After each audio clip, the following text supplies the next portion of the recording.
할렐루야. 오늘도 이 거룩한 주일 믿음으로 사는 교회 예배 가운데 우리를 인도하신 신실하신 주님을 찬송합니다. 우리 이 시간 자리에서 다 같이 일어나셔서 영과 진리로 살아계신 하나님 바라보시면서 고백하며 나아갑니다. 주께서 높은 보좌에 앉으셨는데 아멘.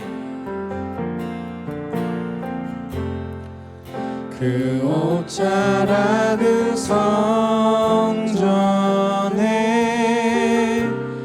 가득하도다. 천사들이 모여서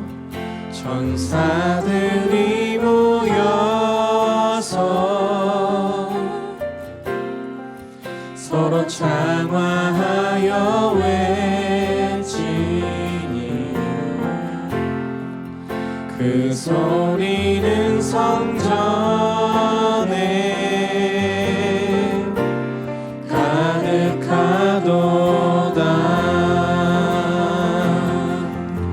아멘. 거룩하다. 거룩하다.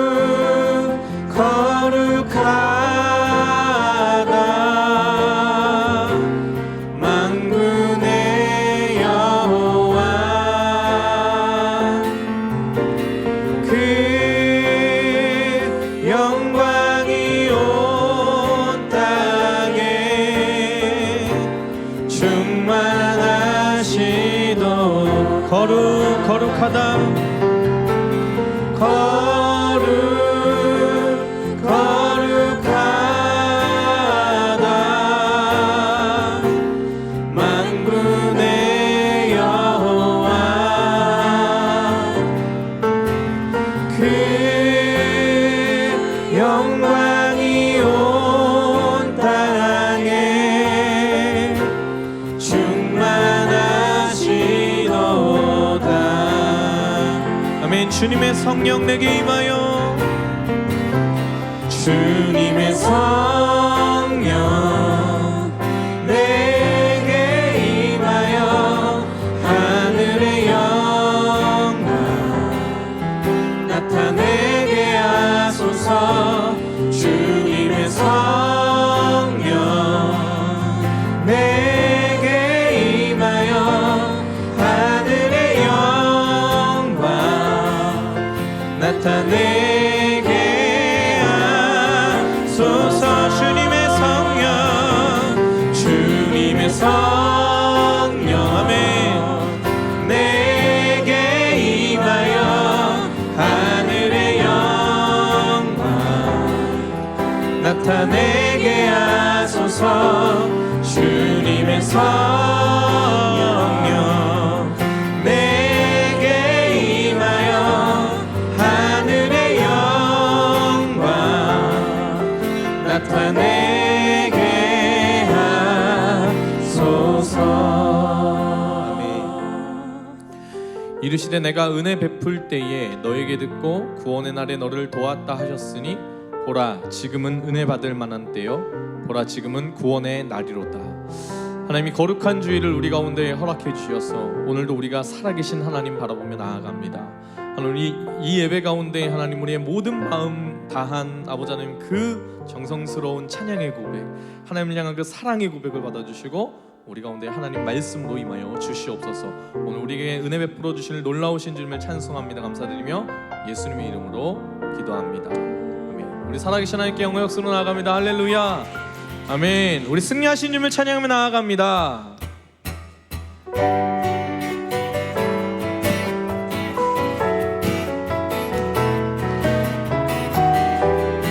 우리 기쁨으로 주님을 찬양합니다. 기뻐하며 승리의 노래 부르리. 기뻐하며 승리의 노래 부르리. 그 백성 주가 회복시키시네. 그 사랑으로 억눌렸던 자모아 칭찬과 명성 얻게 우리 다시 한번 기뻐하며 기뻐 기뻐하며 승리의 노래 부르리. 그 백성 주가 회복시키시네. 그 사랑으로 억눌렸던 자모와 칭찬과 명성 얻게 하시네. 아멘. 전심으로 기뻐하리. 전심으로 기뻐하리. 전능의 왕 함께 하시네. 기뻐 외치며 주께 두 손 들리 춤을 추며 함께 찬양해. 모든 원수를 멸하신 주님 전능의 왕 함께 하시네. 하나님, 우리와 함께 하시는 주님을 기쁨으로 찬양하며 나아가길 소망합니다. 승리의 주님을 찬양하기 원합니다. 아멘. 우리 함께 다시 한번 처음부터 고백합니다. 기뻐하며 승리의 노래 부르리. 그 백성 주가 회복시키시네.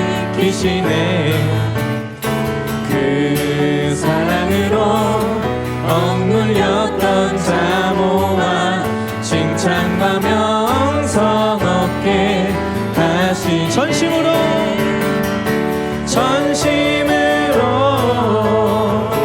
기뻐하리. 전능의 왕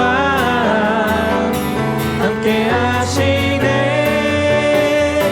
기뻐 외치며 주께 두 손 들리 춤을 추며 함께 찬양해. 모든 원수를 멸하신 주님 전능의 왕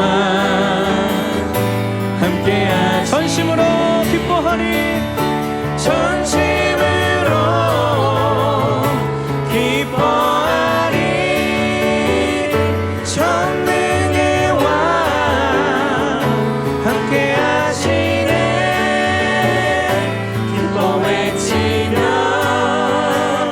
주께 두 손 들리 춤을 추며. 아멘. 함께 찬양해.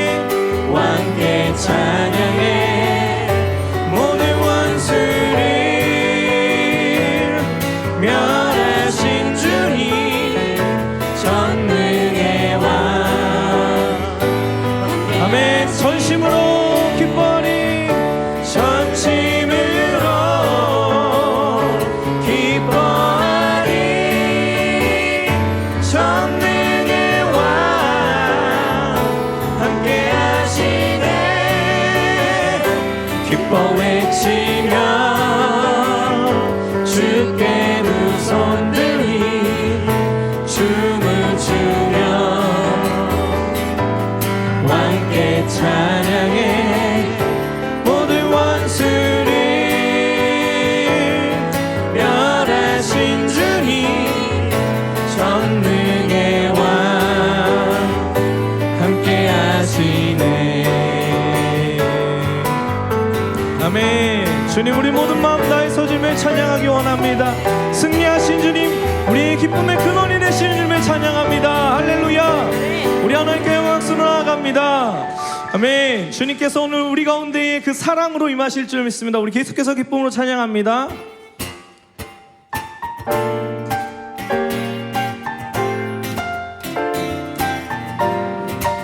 우리 함께 고백할까요? 주의 음성을 내가 들으니 사랑한단 말일세. 믿는 마음으로 주께 가오니 나를 영접하소서.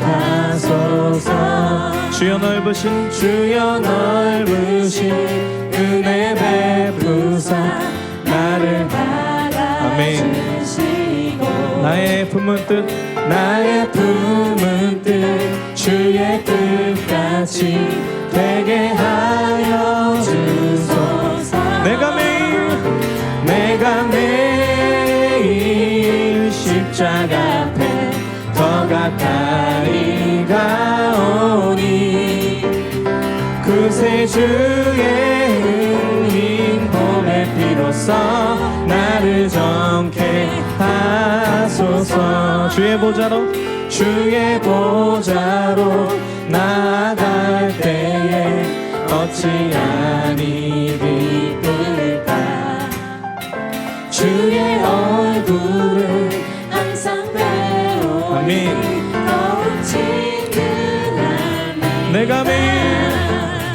내가 매일 십자가 앞에 더 가까이 가오니 그새 주의 흘린 봄의 피로써 나를 정케 하소서. 내가 매일 십자가 앞에 더 가까이 가오니 그새 주의 흘린 봄의 피로써 나를 정케 하소서. 우리 구주의 넓은 사랑을 증명할 아멘. 자 없으며 주가 주시는 참된 기쁨도 헤아릴 수 없어. 전심으로 내가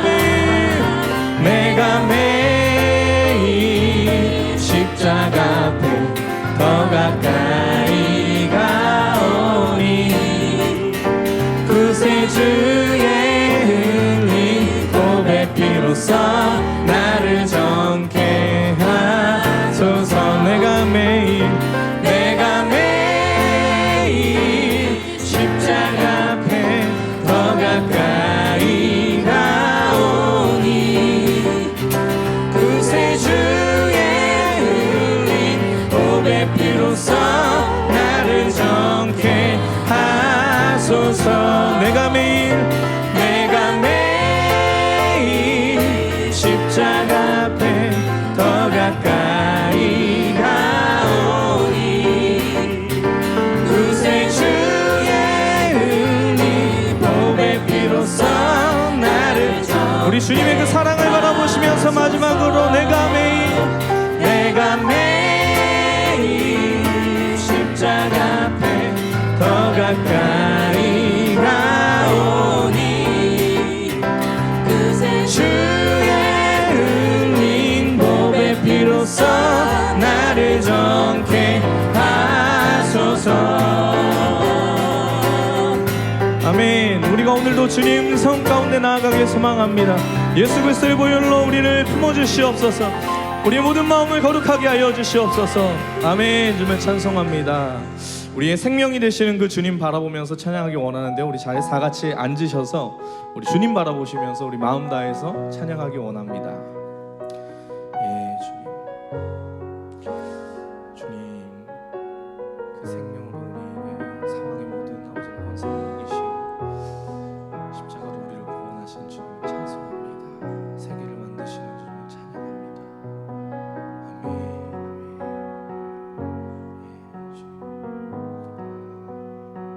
주 여기 운행하시네.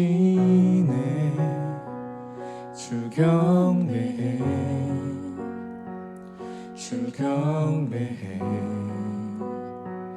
주 여기 역사하시네. 주 경배해 네, 다시 한번 믿음으로 고백합니다. 주 여기 운행하시네. 주 경배해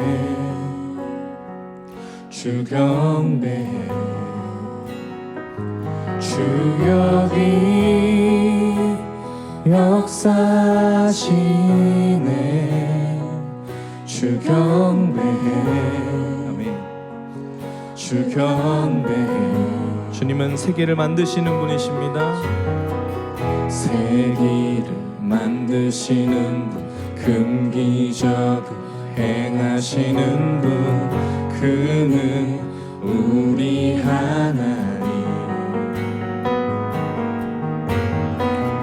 약속을 지키시는 분, 어둠 속을 밝히시는 빛, 그는 우리 하나님. 아멘. 주 우리 마음 만지네. 주 우리 마음 만지네. 주 경배해. 주 경배해. 주 우리 치유하시네. 주 경배해. 이번에 이렇게 고백합니다. 주리 새롭게 하네. 주리 새롭게 하네.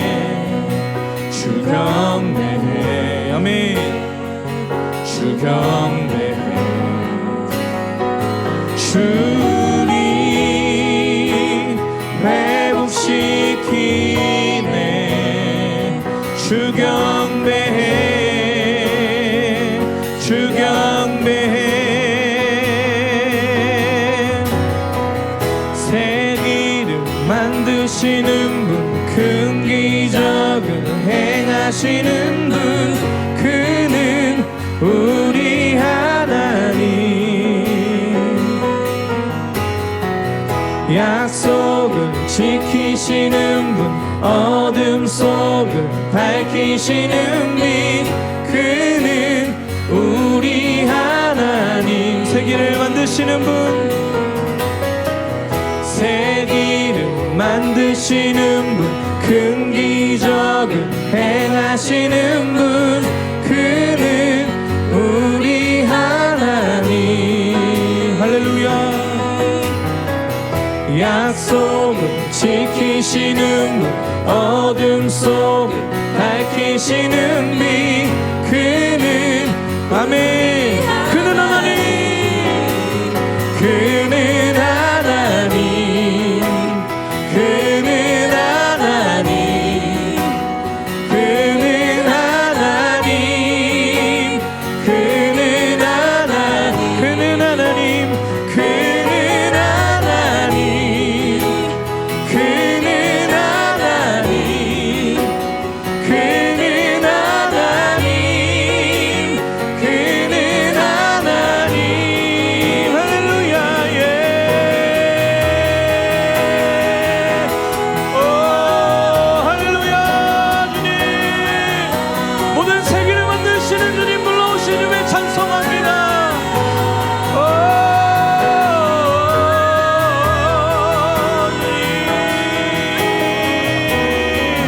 우리 가운데 인도하여 주시옵소서. 주님. 할렐루야. 할렐루야.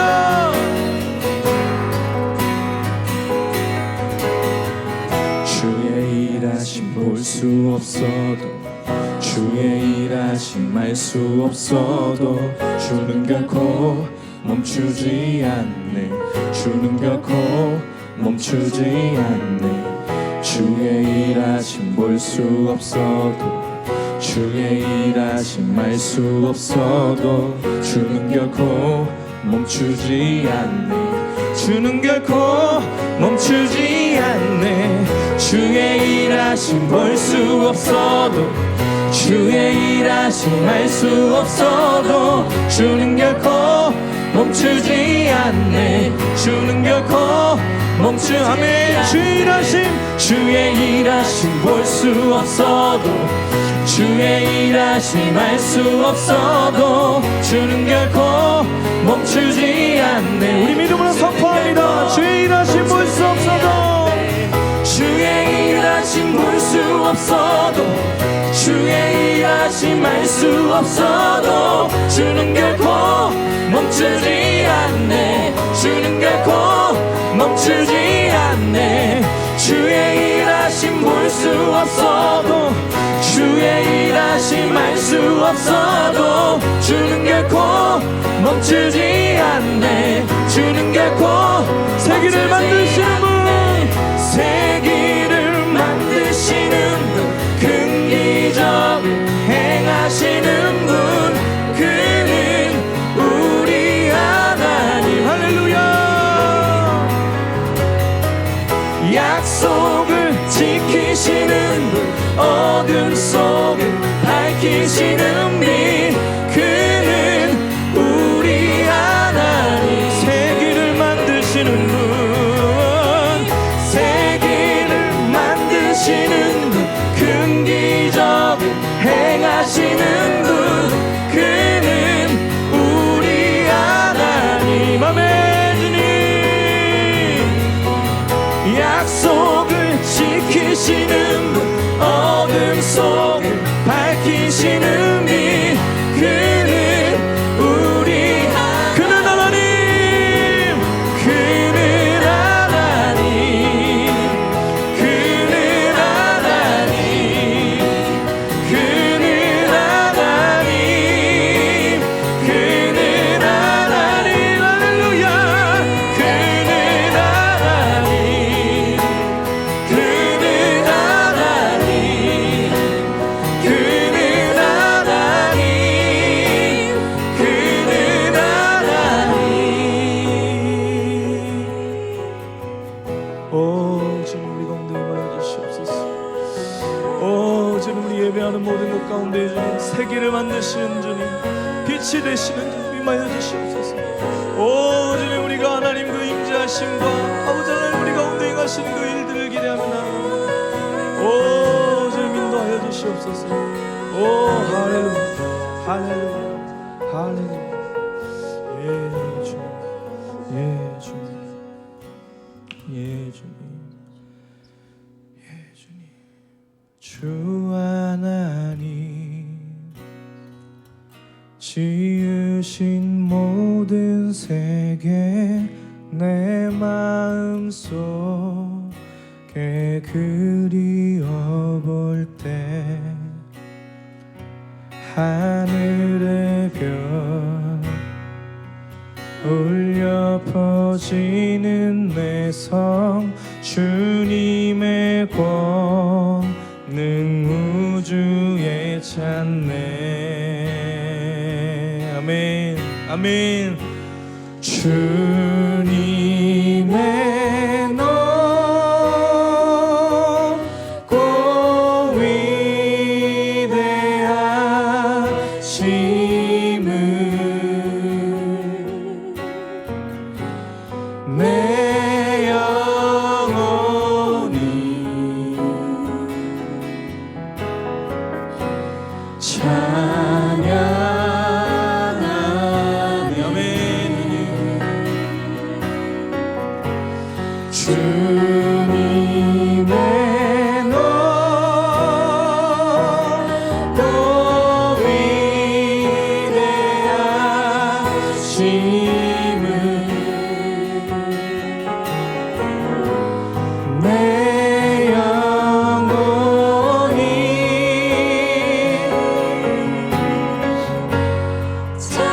우리 이번에 3절 찬양하며 나아갑니다. 주 하나님 독생자 아낌없이 할렐루야.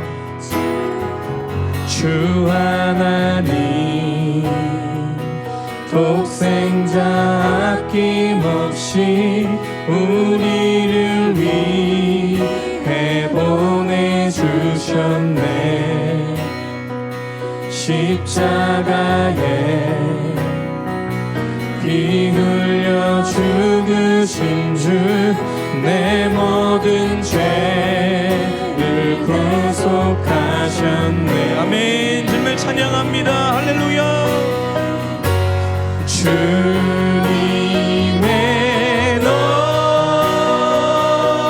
높고 위대하심을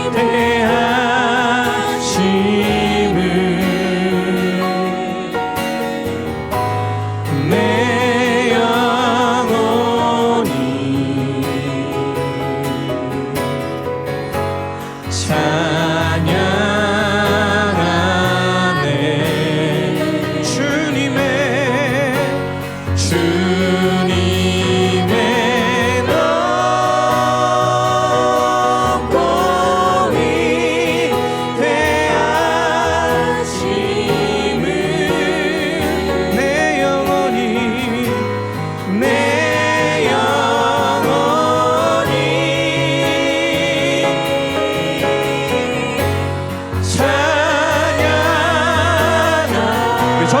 주님을 찬송합니다. 할렐루야. 주님의 높고 위대하심을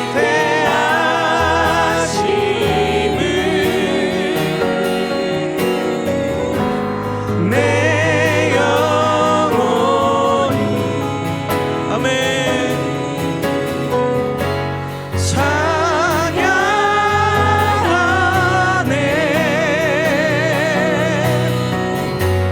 주님의 높고 위대하심을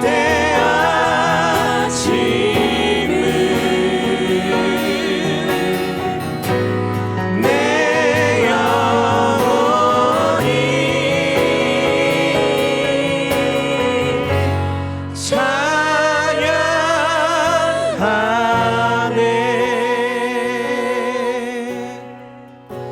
우리 이 시간 통성으로 한번 기도하기 원합니다. 하나님, 오늘 그래서 우리가 예수 그리스도의 그 놀라운 은혜, 그 십자가의 사랑 바라보며 나아갑니다. 오늘 우리 가운데에 예수님 그 십자가의 생명이 우리 가운데에, 그 십자가의 보혈의 그 은혜가 우리 가운데에 부어지게 해달라고 우리 다 같이 통성으로 주님께 기도하며 나아갑니다. 오, 사랑의 주님을 찬양합니다. 우리 가운데에 아버지 하나님 십자가의 그 놀라운 능력으로 인도하여 주시고, 아버지의 그 사랑으로 주님 우리 가운데에 품어주시고, 아버지 그 십자가의 보혈의 그 놀라운 은혜, 그 사랑이 오늘 우리 가운데에 부어지게 하여 주셔서 아버지 우리가 은혜 충만할 수 있도록 인도하여 주시고, 하나님을 더욱 바라보며 하나님 그 음성으로 우리가 나아갈 수 있도록 인도하여 주시옵소서. 예수님의 보혈로 우리를 깨끗게 하여 주실 주님을 찬송합니다. 오, 주님을 높여드립니다. 할렐루야. 오늘도 우리를 인도해 주신 사랑의 아버지, 온 천지 만물을 말씀으로 창조하신 하나님께 감사와 찬양을 드립니다.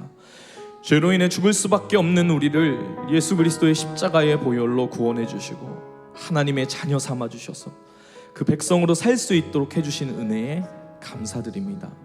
하나님, 우리의 연약함에도 이 일주일간의 삶을 지켜주시고 인도해 주셔서 오늘도 주님께 예배할 수 있도록 해주신 것에 또한 감사를 드립니다. 사랑의 주님, 우리는 그 은혜를 받은 자들이지만 이 한 주간 주님의 사랑 안에서 살아가기보다는 우리 삶의 걱정과 염려들로 인해 살아왔던 것을 주님께 고백합니다. 하나님을 믿는 백성임에도 세상 속에서 혼란스러워하며 지내다가 이곳에 왔습니다. 하나님의 은혜와 하나님의 말씀보다 우리의 인생, 먹고 사는 문제에 붙잡혀 살다가 이 자리에 온 우리들입니다. 주님, 그 불쌍한 우리, 죄인인 우리를 긍휼히 여겨주시고 오늘 이 예배 가운데 하나님의 말씀으로 새로워지게 하옵소서. 특별히 코로나 바이러스의 시대 가운데에 하나님께서 친히 세우신 이 교회를 보호해 주시고 지켜주시길 소망합니다. 이 나라뿐만 아니라 전 세계 가운데 코로나로 인해 힘들어하는 자들을 찾아가 위로해 주시고 하나님의 은혜와 섭리로 이 바이러스가 속히 해결되게 하여 주시옵소서. 특별히 하나님의 몸된 교회들이 분열되지 않도록 지켜주시며 이 땅에 교회들이 하나님의 복음을 진실되이 전하게 인도하여 주십시오. 특별히 우리 믿음으로 사는 교회에 하나님께서 축복하여 주시고 우리가 이 시대 가운데에 믿음의 본이 되어지게 하옵소서. 우리를 통해 하나님의 꿈이 이루어지도록 이 어려운 상황 속에서도 우리 믿음으로 사는 교회가 주님을 더욱 붙잡게 하여 주시옵소서. 특별히 오늘 말씀을 선포하시는 우리 김경훈 담임 목사님을 늘 붙들어 주셔서 성령으로 충만하게 하시고 오늘 특별히 선포되어지는 말씀을 통하여 하나님의 은혜와 하나님의 그 음성이 우리에게 들려지도록 하여 주시옵소서. 오늘 예배 가운데에 나아가는 우리가 모든 마음과 정성을 다해 주님께 집중하게 되길 소망합니다. 우리의 찬양 받으실 주님 높여드립니다. 감사드리며 예수님의 이름으로 기도합니다. 아멘. 아멘. 네, 오늘 우리 믿음으로 사는 교회 예배 가운데 오신 여러분들 축복합니다. 우리 이 시간에는 좌우에 계신 분들 바라보시면서 한번 고백해 주시겠습니다. 하나님께서 당신을 사랑하십니다. 하나님께서 당신을 기다리셨습니다. 이렇게 한번 인사하실까요? 네, 오늘 우리가 이제 비대면 예배로 하나님 앞에 예배하게 돼서 많은 분들이 영상으로 예배하시게 되실 텐데요. 제가 이 예배를 준비하면서 하나님께서 저희 안에 주신 아주 강력한 믿음이 하나 있는데 하나님 모든 곳에 함께 하신다는 것입니다. 물론 우리가 함께 모여서 예배하는 큰 기쁨이 있지만 지금 영상으로 지금 예배하시는 그곳 가운데서도 하나님께서 많이 여러분들을 기다리시고 만나 주실 줄 믿습니다. 이 시간 좌우에 계신 분들 바라보시면서 손을 뻗어서 한번 축복하기 원합니다. 하나님께서 당신을 통해 하나님께서 당신을 통해 메마른 땅에 샘물 나게 하시기를 가난한 영혼 목마른 영혼 당신을 통해 주 사랑 알기 원. 네, 우리 서로를 위한 축복의 박수로 환영합니다. 사랑합니다. 축복합니다. 네, 오늘 하나님께서 우리에게 주신 말씀 함께 교독하기 원합니다. 오늘 하나님께서 우리에게 주신 말씀 고린도후서 6장 1절에서 10절까지의 말씀인데요. 고린도후서 6장 1절에서 10절까지의 말씀 저 여러분이 한 절씩 교독하시겠습니다. 제가 먼저 읽습니다. 우리가 하나님과 함께 일하는 자로서 너희를 권하노니 하나님의 은혜를 헛되이 받지 말라. 이르시되 내가 은혜 베풀 때에 너에게 듣고 구원의 날에 너를 도왔다 하셨으니 보라 지금은 은혜 받을 만한 때요 보라 지금은 구원의 날이로다. 우리가 이 직분이 비방을 받지 않게 하려고 무엇에든지 아무에게도 거리끼지 않게 하고 오직 모든 일에 하나님의 일꾼으로 자천하여 많이 견디는 것과 환난과 궁핍과 고난과 매맞음과 갇힘과 난동과 수고로움과 자지 못함과 먹지 못함 가운데에서도 깨끗함과 지식과 오래 참음과 자비함과 성령의 감화와 거짓이 없는 사랑과 진리의 말씀과 하나님의 능력으로 의의 무기를 좌우에 가지고 영광과 욕됨으로 그러했으며 악한 이름과 아름다운 이름으로 그러했느니라. 우리는 속이는 자 같으나 참되고 무명한 자 같으나 유명한 자요 죽은 자 같으나 보라 우리가 살아있고 징계를 받은 자 같으나 죽임을 당하지 아니하고 근심하는 자 같으나 항상 기뻐하고 가난한 자 같으나 많은 사람을 부요하게 하고 아무것도 없는 자 같으나 모든 것을 가진 자로다. 아멘. 이 시간 우리 김경훈 담임 목사님 나오셔서 하나님 말씀 선포해 주시겠습니다.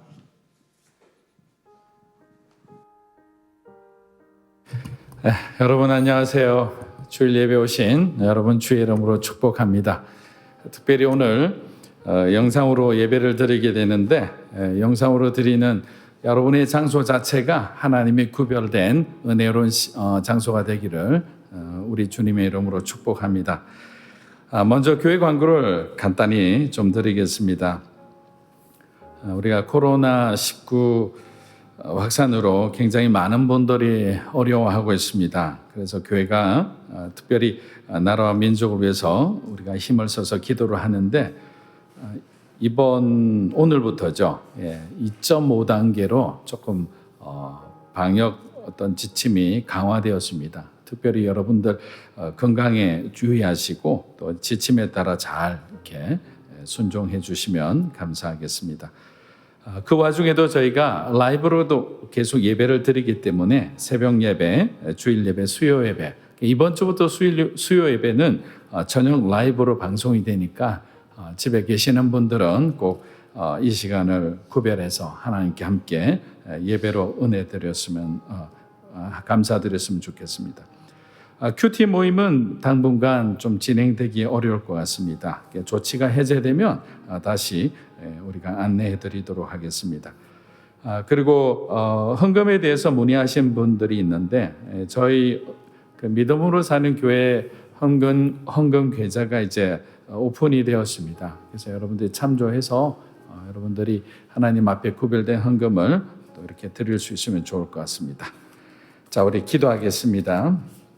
하나님 아버지, 오늘도 주님께서 우리에게 주신 귀한 하루하루의 시간들을 우리가 소홀히 여기지 않으며 날마다 감사하며 우리 하나님과 동행하는 삶을 살아갈 수 있도록 하나님 우리 사랑하는 성도 한 사람 한 사람의 삶을 붙들어 주시기 원합니다. 우리는 연약하지만 우리가 믿는 하나님은 강하시기 때문에 우리의 어떤 연약함, 우리가 삶 가운데 흔들릴지라도 주님이 늘 함께해 주시고 우리에게 올바른 길로 인도해 주심을 믿습니다. 오늘도 말씀을 통해서 주님의 뜻을 우리가 깨닫고 그렇게 살기를 원하오니 함께하여 주시옵소서. 예수님의 이름으로 기도합니다. 아멘. 뉴욕 리디머 장로교회 담임 목사님인 팀 켈러 목사님은 바울이 예수의 십자가를 헬라인에게는 하나님의 지혜로 전하고 유대인들에게는 하나님의 능력으로 선포했듯이 복음은 단 하나의 진리의 메시지이지만 그 전달 방식은 매우 창의적이고 현재적이라 그렇게 얘기를 하였습니다. 우리가 복음의 풍성함이다라는 표현은 모든 문화와 상황 속에서 가장 적절한 형태로 예수님의 말씀이 선포될 수 있다는 그러한 얘기죠. 그는 미국의 상황을 빗대어 변화된 시대의 상황을 이렇게 설명을 합니다. 1940년도에 그리스도인 사역자가 지나가는 젊은이들을 붙잡고 정신 차리고 똑바로 살아야 합니다라고 말을 하면 그들은 그 뜻을 이해했다고 합니다. 하지만 1970년대에 이르러서는 똑바로 살아라고 하면 그 대답으로 돌아오는 것은 똑바로 사는 것의 정의가 무엇입니까? 라는 질문이었다고 합니다. 근데 요즘은 완전히 바뀌었습니다. 지나가는 청년들에게 청년이여 정신 차리고 똑바로 사십시오라고 말하는 순간 그들은 매우 언짢은 모습으로 지금 뭐라고 말씀하셨습니까? 당신이 뭔데 나에게 당신 생각을 강요합니까? 라고 한다고 합니다. 우리나라도 다를 바 없다고 생각합니다. 우리 젊은이들이 자기의 생각과 의견을 자유롭게 주장하는 것은 매우 좋다고 생각합니다. 하지만 신앙의 선배들의 이야기를 무조건 구태의연한 사고방식의 어떤 강요라는 그런 차원으로 받아들이면 세대들 간의 그 대화는 단절되고 말 겁니다. 일방적인 주입식 훈계도 매우 잘못된 방식이지만 일방적인 소통의 거절도 건강한 현상은 아니라고 생각합니다. 그렇기 때문에 복음은 시대의 메시지를 읽을 줄 알아야 됩니다. 그리고 그 시대의 언어로 우리는 소통할 필요가 있는 겁니다. 과거 우리 부모님 세대, 소위 포스트 모더니즘 이전 시대죠. 그 시대의 가치는 선하고 도덕적인 사람이 되는 것이었습니다. 아무리 세상적으로 성공했어도 도덕적으로 흠결이 많으면 주변으로부터 존경받지 못했습니다. 그래서 신앙의 부모님들은 늘 어릴 적부터 해주시는 말씀은 남에게 피해를 주지 말라. 거짓말하지 말고 착하고 성실하게 살아야 하나님께서 복 주신다라는 말을 가장 많이 들었던 것 같아요. 그런데 요즘 세대들에게 이 삶의 가치가 무엇이냐고 물으면 선해지는 것이 아니라 자유로워지는 것이라고 말을 합니다. 사회제도나 간섭으로부터 자유롭고 싶다. 부모님이나 선생님이나 목사님의 그 올바름의 교훈으로부터 좀 자유롭고 싶다는 거죠. 잔소리 듣기 싫다는 거예요. 그냥 나의 있는 모습 그대로를 받아들여주고 인정해주는 그런 곳에서 살고 싶다라는 것이 신세대들이 가지는 새로운 가치라는 거예요. 정신적인 신자유를 선언하고 사는 거예요. 그런데 이 신자유가 정말 우리 젊은이들에게 자유롭게 그렇게 살 수 있도록 그렇게 두나요? 사실은 그렇지 않습니다. 왜냐하면 자유에는 그만한 책임이 따르기 때문입니다. 사회적 책임, 가족 구성원으로서의 어떤 책임도 가져야 되죠. 학교에서는 학생으로서의 책임을 가져야 됩니다. 결국 책임을 회피하려는 마음이 그리스도 안에서의 자유가 아닌 무책임한 개인의 자유 선언으로 자신의 인생을 더욱 외롭고 공허하게 만들어 버리기도 하는 겁니다. 불편하게 들릴지 몰라도 사실입니다. 오늘 함께 예배드리는 어떤 작년에 저희 부모님들 세대들이죠. 그분들도 똑같이 이곳에 계시는 청년들과 같이 청소년, 청년의 세대 시기를 반항하며 저항하며 굴곡진 인생을 다 살아온 거예요. 잠언 전도서의 말씀처럼 해 아래 새 것이 없다고 하듯이 부모님 세대도 지금 똑같이 우리가 고민하는, 우리 젊은 세대가 고민하는 그 고민을 하고 살았던 거죠. 그냥 시대의 환경만 달랐을 뿐입니다. 복음이 없는 곳에는 자유가 없어요. 왜냐하면 자유라는 그 단어를 만드신 분이 하나님이시기 때문입니다. 우리에게 자유의지를 주신 분도, 진리 안에서 죄로부터 진정한 자유와 해방을 허락하신 분도 바로 하나님이시기 때문인 거예요. 주님의 십자가는 우리를 올가매든 모든 죄의 몽해를 깨뜨리고 죄인된 인간에게 영원한 자유를 향해 가는 그 은혜의 길을 열어주셨어요. 그런데 우리는 세상이 만든 그 허구의 가치 속에서 헤매고 방황하고 살아가는 것입니다. 만일 젊은 세대를 넘어 모든 세대가 진정으로 추구하는 자유가 무엇인지 여러분들이 조금만 더 들여다보면 결국 그 속에 뭐가 있는지 아세요? 인간 중심, 인간 존엄, 인본주의 사상이 숨어 있다는 것을 우리가 알아야 되는 거예요. 여러분, 죄는 가장 자기중심적인 생각의 결정체예요. 하나님의 피조물이 하나님을 버리고 자기 자신을 바라보는 순간 우리는 죄를 짓게 되고 은혜를 버리게 되는 거예요. 은혜를 버리는 순간 저와 여러분은 정말 자유하게 되었다고 생각하지만 우리는 오히려 영원한 자유를 잃어버리게 된 거예요. 하나님이 아닌 인간이 만든 생각의 우상 안에 갇히게 되는 그런 우를 범하게 되는 것입니다. 사랑하는 여러분, 철학과 사상과 신념은 인간을 높입니다. 하지만 신앙은 하나님을 높이는 거예요. 그래서 우리는 잘 분별해야 됩니다. 진정 복음이 하나님의 은혜가 헛되지 않기 위해서는 저와 여러분 안에 있는 우상적인 요소가 무엇인지 다 이거 제거해야 되는 거예요. 버려야 되는 거예요. 우리가 전하는 십자가조차도 우리가 그렇게 살지 않을 때 그것은 저와 여러분이 우상이 될 수 있습니다. 왜냐하면 우상은 능력이 없는 거예요. 십자가가 능력이 있다면 우리를 변화시켜야 되는데 내가 붙들고 있는 십자가가 나를 변화시키지 못한다면 그 십자가는 하나님의 말씀의 능력으로 나에게 존재하는 것이 아니라 나에게 우상과 같은 존재로 관념 속에 머물러 있는 아무런 능력이 없는 그런 십자가가 되어버리고 있는 거죠. 그런데 우리는 착각하고 삽니다. 그 십자가를 붙들고 살아간다고 생각합니다. 신실하다고 생각하는 거예요. 그러나 저와 여러분의 삶에 복음이 십자가가 아무런 영향을 미치지 못한다면 그것은 앞서 말씀드린 것처럼 예수 그리스도의 복음을 나는 우상처럼 받아들이고 있는 것입니다. 불편하지만 사실인 겁니다. 이 말씀이 이해하기 어려울 수 있으나 쉽게 말씀드리면 성경 말씀이 왜 우리의 삶을, 왜 나의 삶을 변화시키지 못할까요? 말씀이 변한 건가요? 말씀이 능력이 없는 건가요? 그렇지 않잖아요. 하나님의 말씀은 지금도 세계 곳곳에서 하나님의 교회와 성도들을 놀랍도록 변화시키고 성장시키고 있어요. 살아 역사하고 계시는 거예요. 근데 그 말씀이 저와 여러분에게 왜 이 능력이 되지 못하느냐? 그냥 좋은 소리만 들리는 것은 문제가 있다는 거죠.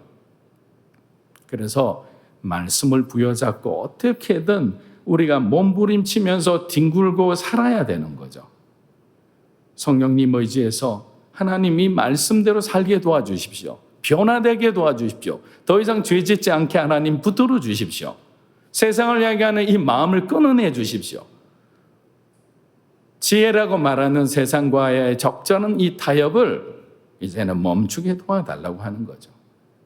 만약에 우리가 정말 그 복음을 하나님의 능력으로 받아들인다면 저와 여러분의 삶은 그리스도 안에서 정말 완전히 변화되리라 믿습니다. 그런 변화된 삶을 살아가는 여러분이 되시기를 주의 이름으로 축복합니다.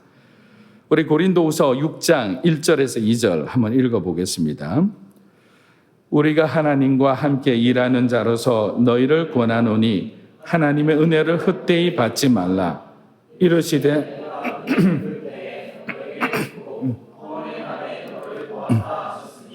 지금은 은혜 받을 만한 때요. 보라 지금은 구원의 날이로다. 자, 이 말씀을 하기 전에 고린도 교인들에게 전한 바울의 메시지는 5장과 6장에 걸쳐 하나님과의 화목, 하나됨에 대해서 계속 말씀을 전했습니다. 너희는 너희 죄로 인해서 하나님께 버림받은 자들이었다. 근데 여기서 말하는 버림받았다는 것은 우리에게 은혜를 받을 수 있는 길이 막혔다, 없어졌다는 뜻이에요. 굉장히 절망적인 표현이죠. 아담과 하와가 죄를 짓는 순간 하나님은 그들을 에덴 동산 밖으로 내어치셨어요. 그들은 하나님께 버림받은 겁니다. 그래서 인간의 상처 중 가장 깊이 베이는 상처, 쉽게 치유되지 않는 상처가 거절의 상처입니다. 버림받은 상처입니다. 자기가 잘못해서 버림받아도 이렇게 아픈데 억울하게 버림받은 사람들은 평생 그 상처의 그 그늘에 묶여 살아야 하는 것을 종종 봅니다. 그런데 바울은 그렇게 단절된 하나님과 우리 사이를 연결시켜 주는 분이 계심을 당당하게 자신 있게 말하고 있습니다. 우리 고린도후서 5장 17절 한번 읽어보겠습니다. 그런즉 누구든지 그리스도 안에 있으면 새로운 피조물이라 이전 것은 지나갔으니 보라 새 것이 되었도다. 자, 예수 그리스도께서 화목의 제물이 되심으로 예수를 구주로 믿는 모든 자들은 이제 어떻게 되었다고요? 새로운 피조물이라고 선언하고 있습니다. 근데 여기서 표현을 보면 이전 것은 지나갔으니 이 말씀은 이전에 버림받은 상처 그리고 그 고통의 기억은 사라졌다는 거예요. 이제 과거에 연연하거나 어두운 과거의 상처에 더 이상 연연하지 말라는 건데 여전히 과거를 붙들고 사는 사람들이 있습니다. 그러면 절대로 앞으로 전진하지 못해요. 은혜를 받았는데도 누리지 못하는 거예요. 왜? 상처에 묶여 있으니까, 과거에 묶여 있으니까. 저는 여기서 이전 것은 지나갔다는 이 지나갔다는 단어를 한번 찾아봤어요. 원어로 무슨 뜻인가? 한 번 지나간 그 시간은 절대 다시 돌아오지 않는다 이런 뜻이에요. 하나님께서 우리의 상처가 지나가게 하셨으면 그 상처가 되돌아오지 않는다는 것을 약속해 주시는 거예요.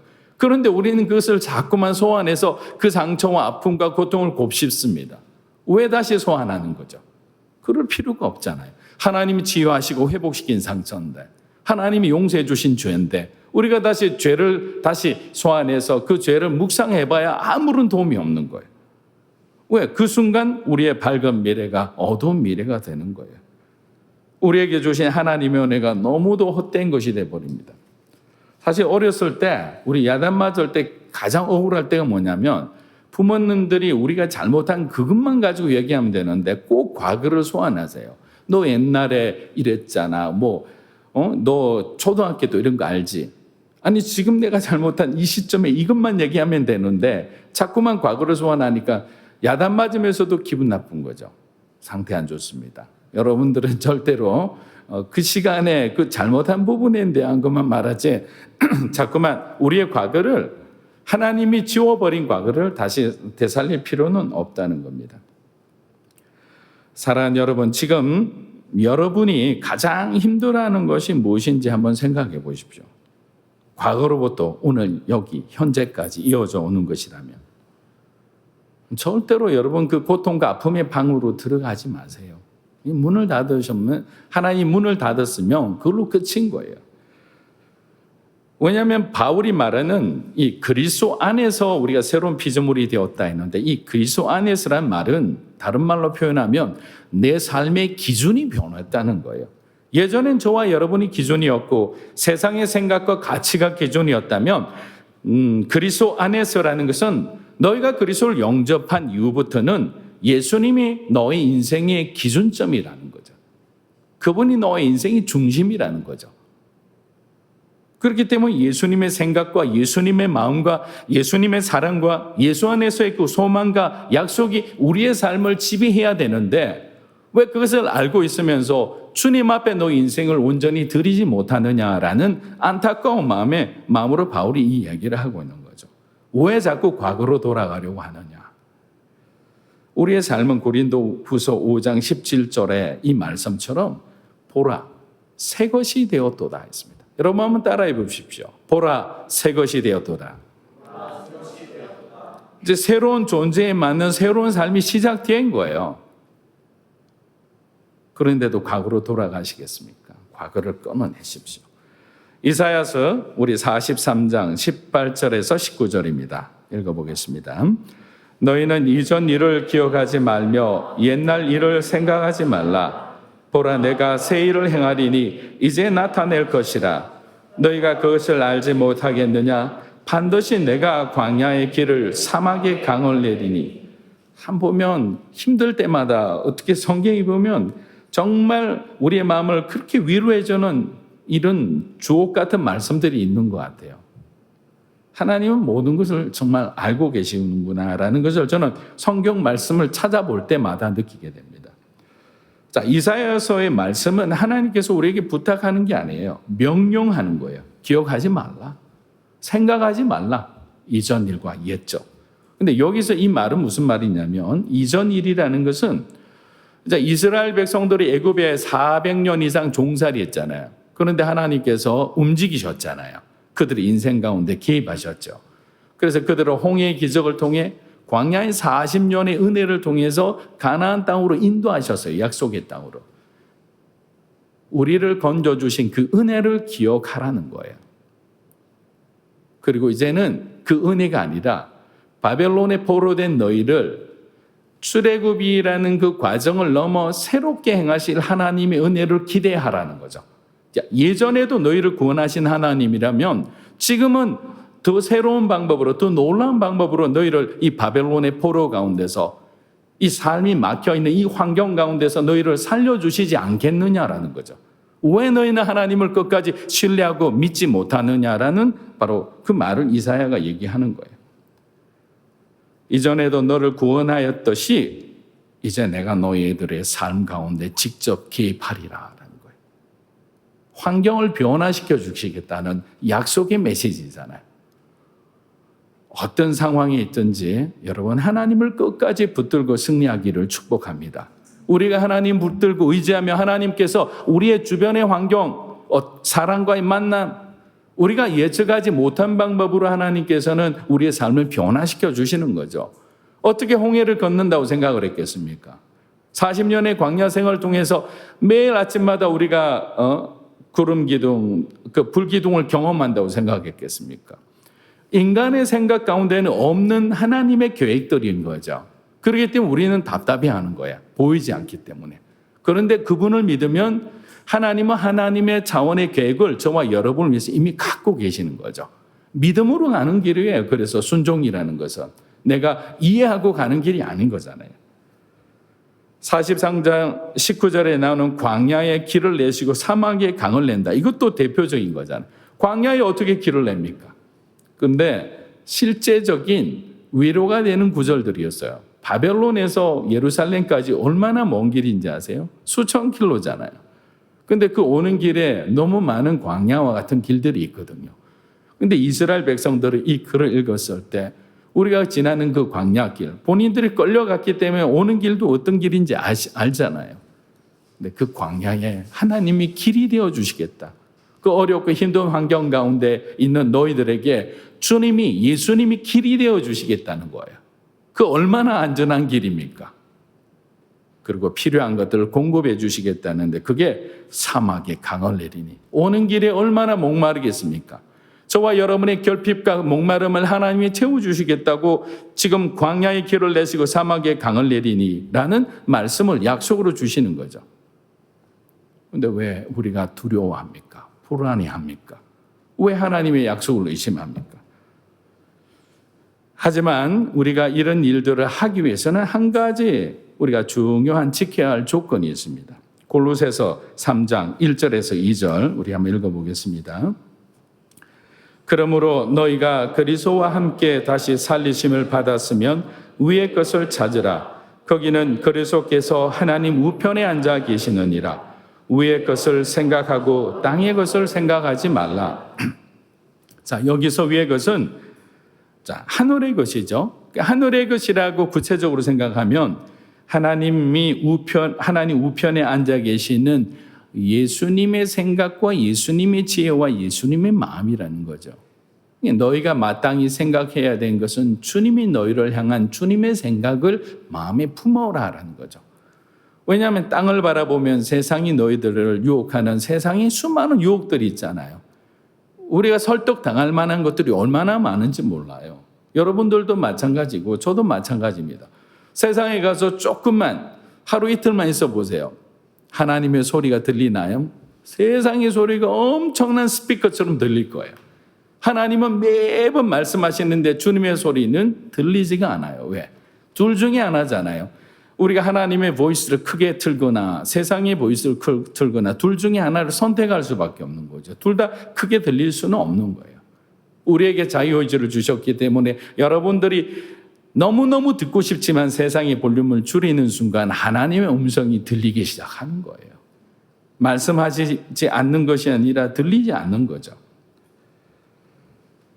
고린도후서 6장 3절에서 4절 보겠습니다. 우리가 이 직분이 비방을 받지 않게 하려고 무엇이든지 아무에게도 오직 모든 일에 하나님의 일꾼으로 차차 많이 견디는과 환난과 궁핍과 고난과. 자, 바울은 자신을 부르신 하나님의 은혜를 갚기 위해 온갖 고난과 수고와 대가를 지불하는 것을 두려워하지 않았다라고 얘기하고 있습니다. 그리고 자신의 헌신이 다른 사람들에게 시험이나 걸림돌이 되지 않도록 부단히 노력했다는 점이 중요합니다. 자신의 사역이 비방을 받거나 다른 사람들에게 혹시 거리낌이 되었다면 자기는 그것을 고치겠다는 거예요. 고린도후서 지금 이 말씀, 이 표현은 지금 우리가 새벽마다 묵상하는 로마서 말씀과도 연결이 되는 것 같습니다. 바울은 로마서를 통해서 이런 말씀을 주었어요. 믿음이 강한 자는 믿음이 약한 자가 시험에 들지 않도록 그들을 배려하라라고 얘기합니다. 옳고 그름의 문제가 아닌 거죠. 믿음이 연약한 자들은 지금 현재 그들의 믿음으로 너희들이 자유롭게 우상의 제물로 바쳐진 그 음식을 먹는 것을 절대로 이해 못한다. 왜냐하면 그들은 평생 유대교 전통에서 자랐다가 예수를 믿은 자들이기 때문에 여전히 그들 마음간에 교회의 어떤 율법을 지키면서 주님을 함께 믿는다는 생각에 틀이 이렇게 꽉 박혀 있는 사람들인데 그 사람들이 그 틀에서 자유로운 신앙을 가지기까지는 너희가, 믿음이 강한 너희가 그들을 배려하는 것이 옳다라고 권면해 주는 거예요. 만약에 그렇지 않으면 그 사람들 시험 들어서 어렵게 믿은 그 신앙을 잃어버릴 수도 있다는 거죠. 그래서 우리는 항상 이런 생각을 하죠. 신앙생활 먼저 한 사람들이 늘 손해보는 것 같아요. 왜 그들의 약함에 우리가 갇혀야 되나요? 나도 내 마음대로 자유롭게 살고 싶고 나도 그런 어려움을 다 겪으면서 자랐는데 항상 우리가 손해보는 것 같아요. 저도 청년부 시절에 청년부 담당 목사님께서 뭐가 이렇게 잘 안 되면 항상 이렇게 불렀어요. 불러서 야단 아닌 좋은 말씀을 하죠. 너희들 이렇게 해서는 안 되고 뭐 신앙생활에 대한 권면을 막 하세요. 근데 너무나 억울한 게 뭐냐면 들어야 할 사람은 항상 없는 거예요. 거기 듣는 사람들은 누구냐면 성실한 사람들이에요. 예배 시간 잘 지키고 자기 역할을 소중히 여겨서 오는 사람은 똑같은 얘기를 듣고 정말 들어야 되는 사람은 그날도 다른 핑계로 요리조리 빠져서 없는 거예요. 그럴 때 굉장히 답답하잖아요. 항상 그래요. 우리는 어떤 그런 선한 사마리아인 콤플렉스 같은 게 있어요. 그리고 지난주 제가 새벽 기도 때 로마서 14장 말씀을 전하면서 그 아디아포라라는 부분에 대해 말씀을 드렸습니다. 이게 굉장히 중요하기 때문에 사실 제가 주일 예배 때 여러분께 좀 설명을 드리고자 합니다. 아디아포라라는 뜻은 대수롭지 않은, 이래도 되고 저래도 된다는 그런 뜻을 가진 헬라어예요. 왜냐하면 우리가 성경책에 보면 예수님이 너희는 반드시 이렇게 하라라고 한 것도 있지만 그냥 애매하게 그냥 두고 계신 것들이 사실 더 많거든요. 그래서 우리가 실행해도 되고 실행하지 않아도 죄가 되지 않은 비본질적인 그런 상황과 문제들이에요. 근데 그냥 놔둬도 되나? 아니에요. 왜냐하면 이 아디아포라는 우리 신앙생활에서 아주 중요한 선택의 문제로 이어지기 때문입니다. 예전에 제가 일본 CGN TV에서 사역을 할 때 만나 뵀던 그 한 한국인 선교사님께서 제게 해주신 질문이 이 아디아포라의 관점에서 보면 매우 깊은 메시지를 주는 것 같아요. 그분이 어느 날 제게 이런 질문을 했어요. 형제님 앞에 아주 넓은 길과 좁은 길 두 가지 길이 놓여 있습니다. 그 넓은 길은 평소 형제님이 너무 가고 싶은 길입니다. 그리고 매우 익숙한 길이에요. 그리고 반대편에 있는 길은 한 번도 경험해 보지 않는 길이고 그 길도 매우 좁고 불편해 보이는 길입니다. 그래서 형제님이 하나님 도대체 내가 어느 길을 가야 됩니까? 라고 기도를 했는데 아무리 몇 날 며칠을 기도해도 하나님이 응답을 해주지 않는다고 하실 때 형제님은 어떤 길을 선택하시겠습니까? 라는 질문이었어요. 제가 여러분에게 동일한 질문을 한번 해보겠습니다. 여러분들이 만약에 저와 같은 그런 경우를 당했다면 여러분들은 넓은 길을 가겠습니까? 좁은 길을 가겠습니까? 석윤 자매님. 자, 넓은 길을 가고 싶을 거예요. 이 질문이 제게는 아디아포라였던 겁니다. 또 다른 상황을 하나 말씀드려 볼게요. 여러분이 길을 가는데 한 여린 학생이 또래 건장한 학생들에게 둘러싸여 구타를 당하고 있습니다. 그 모습을 본 어떤 분은 위험을 무릅쓰고 그 매맞는 학생을 도우려고 갈 겁니다. 반면에 마음이 약한 사람은 안타깝지만 그냥 못 본 척 외면하고 그 길을 지나갑니다. 자, 아이를 구하기 위해 도우러 간 사람은 구원을 받고 돕지 않고 외면한 사람은 하나님이 그 구원을 취소할까요? 아니죠. 이게 아디아포라라는 거죠. 아이를 돕고자 한 사람은 하나님이 복을 주시고 돕지 않은 사람에겐 재앙을 내리실까요? 아니에요. 아디아포라는 세상의 옳고 그름의 문제가 아니라 바로 우리의 신앙의 양심의 문제인 거예요. 그리고 우리가 하는 모든 선택의 기준은 하나님이 무슨 일을 더 기뻐하시느냐가 아디아포라의 기준이 되는 거죠. 선택을 하는 기준이 하나님이 무엇을 더 기뻐하느냐, 내가 어떤 선택을 했을 때 하나님이 기뻐할까. 그래서 그 선교사님이 대답을 주자는 제게 이런 말씀을 이렇게 말씀해 주셨어요. 형제님, 만일 형제님이 오랫동안 진로를 놓고 기도했는데 응답이 없을 때 적어도 우리 주님의 죽으심을 본받아 살기로 작정한 그리스도인들이라면 어렵고 힘든 길을 내가 선택하고 나보다 약한 자들이 좀 더 넓은 길을 갈 수 있도록 양보해야 하는 것이라 생각합니다. 라고 말씀해 주셨어요. 저는 그 말씀이 지금까지도 제 삶의 선택의 기준이 되어 있습니다. 이렇게 아디아포라 문제가 해결된 거죠. 앞서 말씀드린 상황에서도 도움이 필요한 아이를 돕는 것이 당연히 주님이 기뻐하시는 그러한 일일 거예요. 그럼 저와 여러분의 선택은 그 위험 속에 있는 아이를 구출하러 가야죠.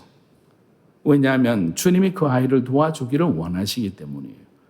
이런 수많은 아주 애매모호한 상황들이 우리의 삶 가운데 선택이라는 어떤 상황으로 다가올 때 과연 믿음의 사람, 은혜 받은 우리는 어떤 선택을 하고 살아가야 하느냐라는 것이 우리의 신앙에 날마다 직면하는 현실적인 실제적인 문제라는 거예요.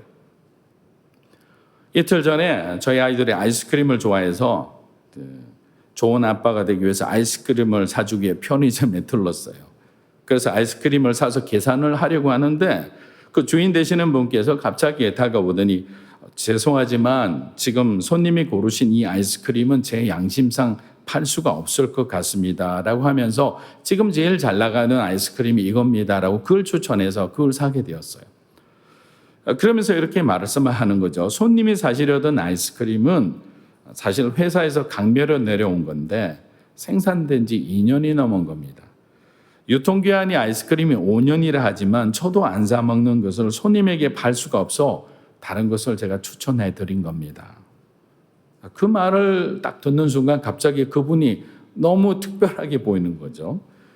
속으로 정말 이분이 크리스찬이라면 좋겠다라는 생각을 하고 계산을 마치고 집으로 오는데 제 마음이 그리 좋을 수가 없어요. 아, 그렇구나.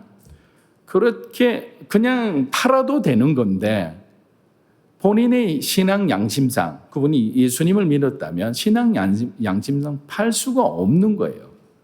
이것이 우리의 삶에서 어떻게 우리가 살아야 되는지를 보여주는 아디아포라의 선택의 문제인 거죠.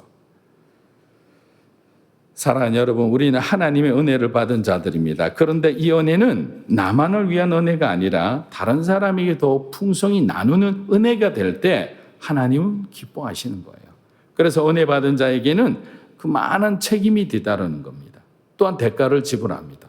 우리 고린도후서 6장 4절에서 5절을 보면 바울이 하나님의 은혜를 지키기 위해서 치르는 그 아주 치열한 영적 전쟁의 그 모습을 너무나 잘 보여주고 있는 거죠. 바울은 환난과 궁핍과 매맞음과 갇힘과 자지 못하고 먹지 못하는 상황들이 복음을 전하는 자신의 삶에 그냥 일상처럼 아무렇지도 않은 것처럼 얘기합니다. 어떻게 이렇게 얘기할 수 있을까? 담대하게, 담담하게.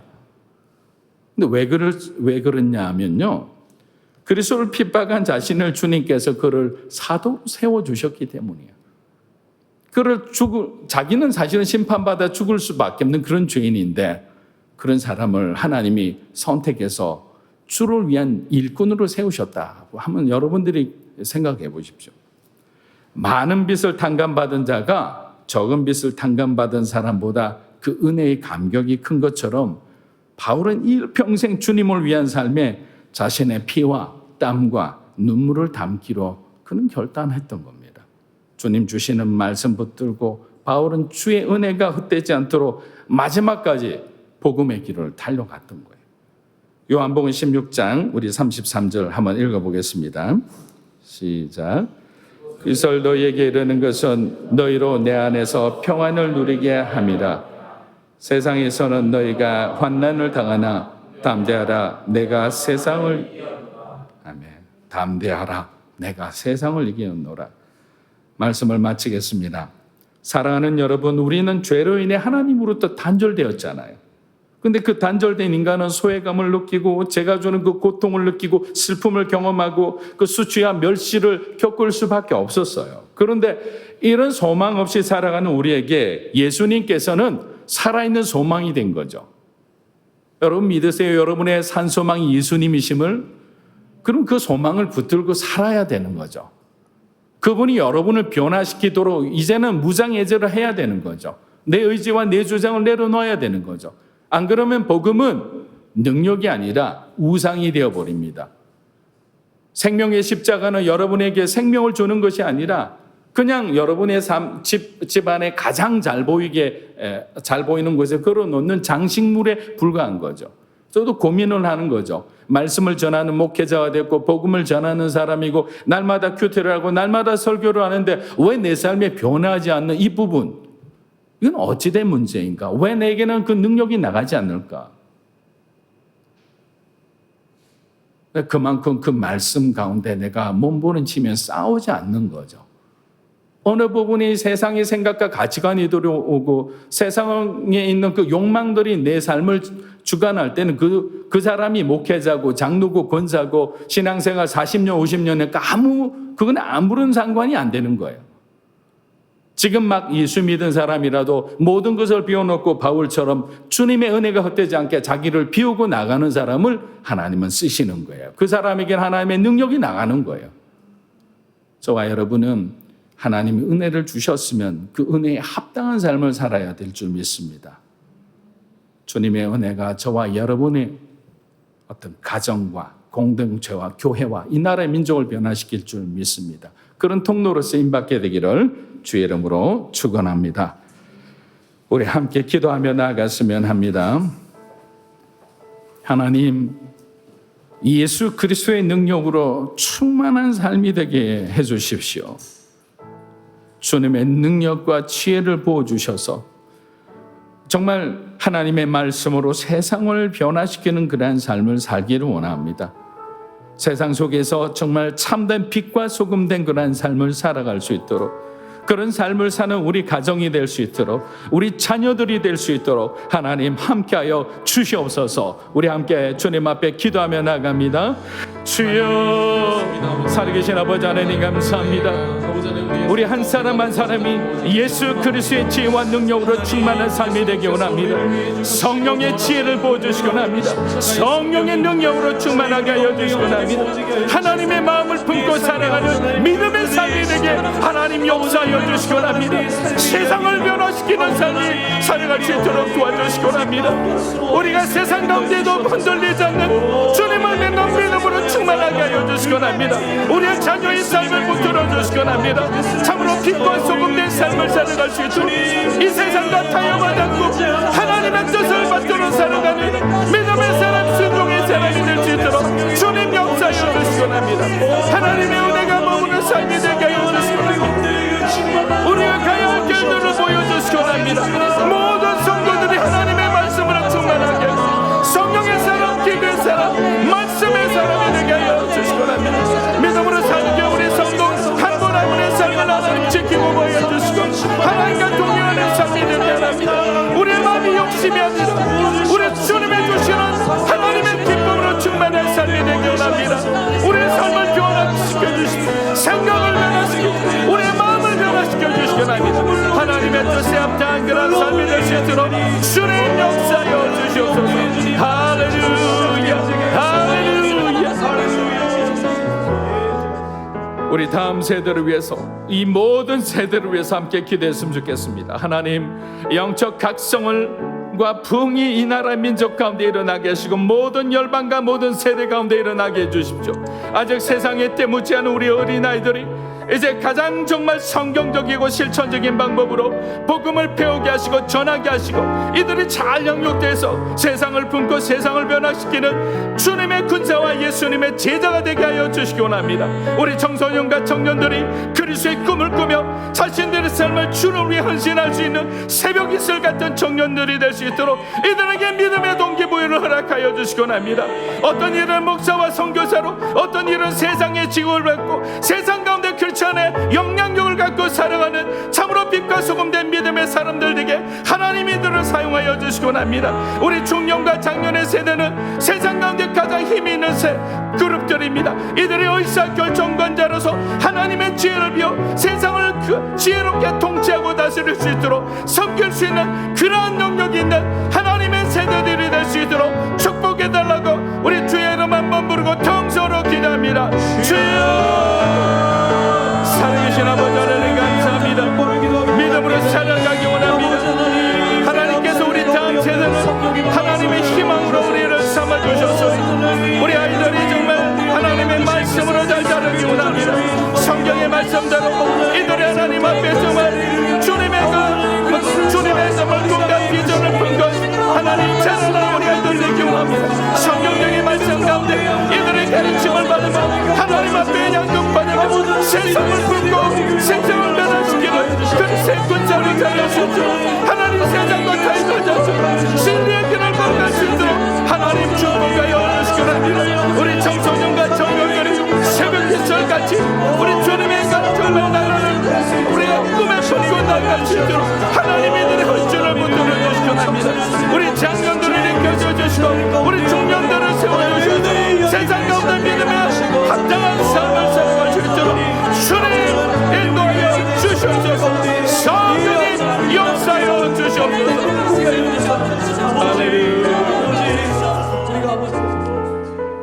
이 시간 마지막으로 나라 민족과 우리 코로나 종식을 위해서 한번 기도했으면 좋겠습니다. 참으로 어려운 사람들이 있습니다.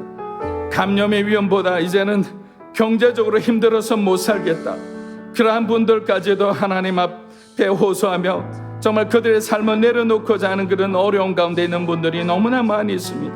하나님 이 시간 이제는 이 역병을 하나님 물러나게 하여 주시기 원합니다. 모든 열방 가운데서 하나님 쓸어내 주시고 하나님 올바른 백신들이 개발되게 하시고 이제는 하나님의 교회가 무릎 꿇고 하나님 앞에 다시 한번 우리 자신을 돌아보는 시간이 되기 원합니다. 하나님이 코로나로부터 이제는 우리가 자유케 되고 해방케 될 수 있도록 우리 하나님께서 의료의 모든 진들을 하나님께서 지혜를 주셔서 깨끗하게 모든 길들이 열릴 수 있도록 하나님 축복해달라고 우리 마지막으로 통성으로 기도합니다. 주여, 살아계신 아버지 하나님 감사합니다. 이 나라의 민족이 하나님의 뜻 가운데 기원합니다. 참으로 코로나 질병으로 인해서 너무나 많은 사람들이 고통 가운데 있습니다. 참으로 그들의 생업이 위기 가운데 있는 사람들이 많이 있습니다. 하나님 긍휼히 여겨주시고 이제는 이것들이 더 이상 확산되지 않도록 하나님 잠잠해지게 하여주시거나 이 역병의 모든 것들이 창궐하는 가운데 하나님 우리들이 잘못한 것들이라면 한국교와 열방의 교회들이 하나님 앞에 회개할 것들이 있다면 우리가 주님 앞에 가슴을 짚고 옷을 짚고 우리 하나님 앞에 회개합니다.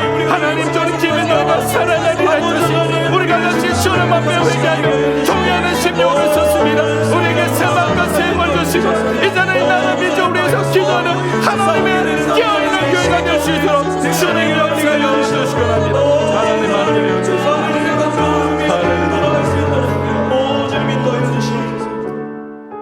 어렵고 힘든 환경 가운데서도 믿음으로 승리하고자 하는 하나님의 백성들을 하나님 돌아보아 주시고 하나님의 하나는 은혜로 지켜 주시옵소서.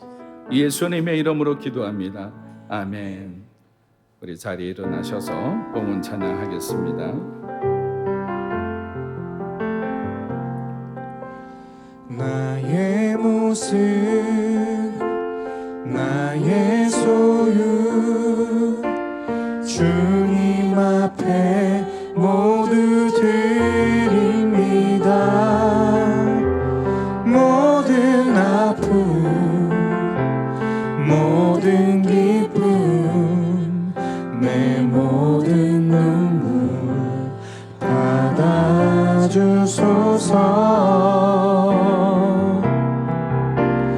나의 생명을 드리니 주 영광 위하여 사용하옵소서. 내가 사는 날 동안에 주를 찬양하며 기쁨의 제물 되리. 나를 받아주소. 나의 생명을 드리니 주 영광 위하여 사용하옵소서. 내가 사는 날 동안에 주를 찬양하며 기쁨의 제물 되리. 나를 받아주소서.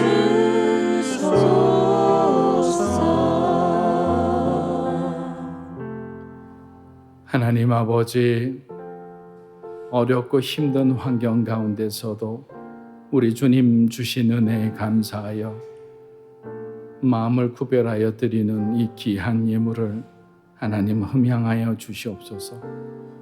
이들의 중심을 보시고 참으로 30배, 60배, 100배 우리 하나님의 은혜의 축복으로 갚아주시고 그들의 삶의 풍성한 열매로 하나님께서 채워주시옵소서.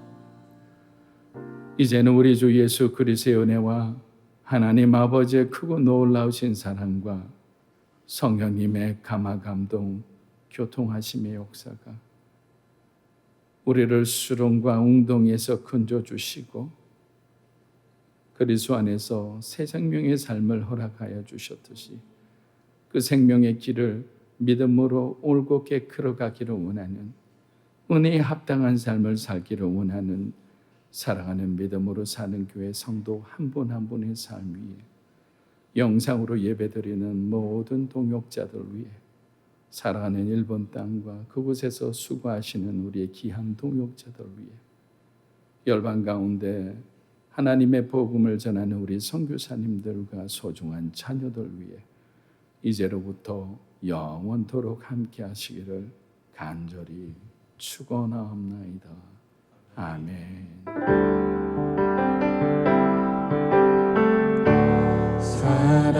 살아계신 주 나의 참된 소망 걱정 근심 전혀 없네. 사랑의 주네 갈 길이